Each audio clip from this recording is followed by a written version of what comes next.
So I've been using the Galaxy S7 Edge that I was loaned by Verizon for a little while now, and I thought I would come back at you with a few things, 3 things to be specific, that I hate about the S7 Edge.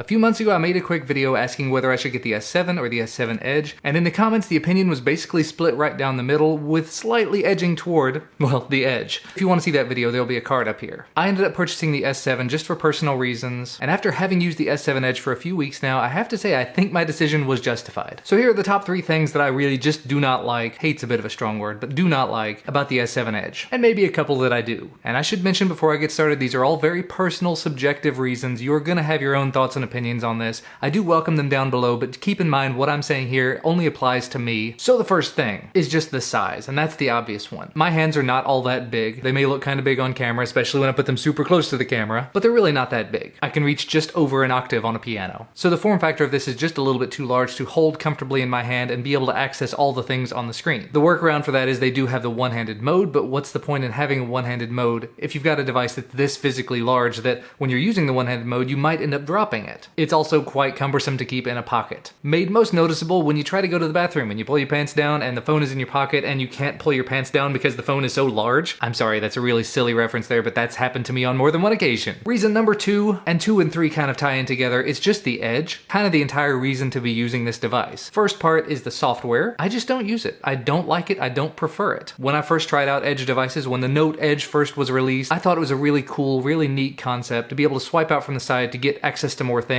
I just don't use it.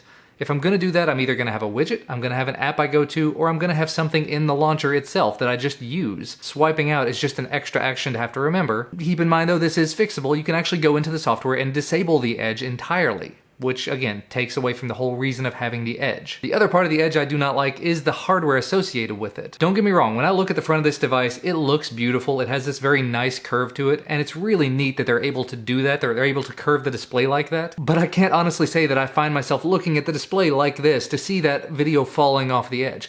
The majority of reviewers I've seen review the S7 Edge talk about how the video just casually, gracefully falls off the Edge. I genuinely do not watch my phone like this. When I'm watching my phone, when I'm looking at something on it, I'm looking at it straight on, so the Edge is kind of not a useful feature for me. And that's a hardware thing, you can't really change that. And as a result of having that Edge, the metal bander on the outside is so super thin, that's much less stuff to grip onto, which makes it harder for me to grab. And as a result, when I'm grabbing it and trying to do the one-handed thing, like I said with the size earlier, I end up touching the Edge on this side when I'm holding it in this hand, which means I can't do anything on the other side of the screen. You can go back to the one-handed mode. I'm not going to be using that because why have a device this big when you're going to do one-handed mode? We're going around in circles. And actually, that's my top 3 things. For those to be the top 3 things that I dislike about the device, that actually says a lot. There are a few other things I don't like about it that are not specific to the Edge, so I'm going to save all of that and all of my real thoughts and opinions for the full S7 review, which will be coming up in a few days if you guys are interested in seeing that. Things like, for example, the launcher that comes on it, how it has the app drawer that can't be moved, and how it has Flipboard built in that I just don't really want. Again, fixable entirely. I'll get into all those things in the full review though. And on the other side of things, there are a few things about this that are really nice. Having a much larger battery, 3600 milliamp hours instead of 3000, that's great. And the other side of the coin, as it were, the size, having a screen that's that large means that if you prop it up on something to watch something,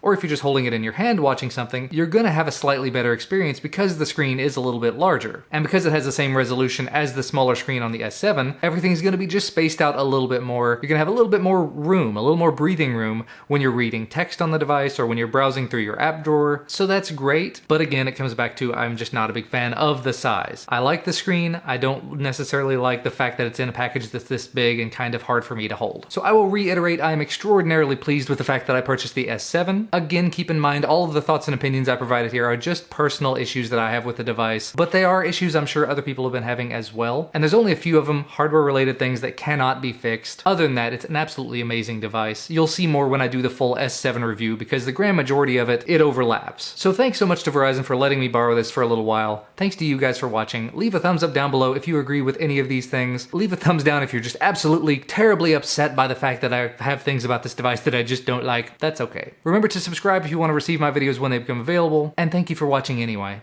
And we will see you again next time.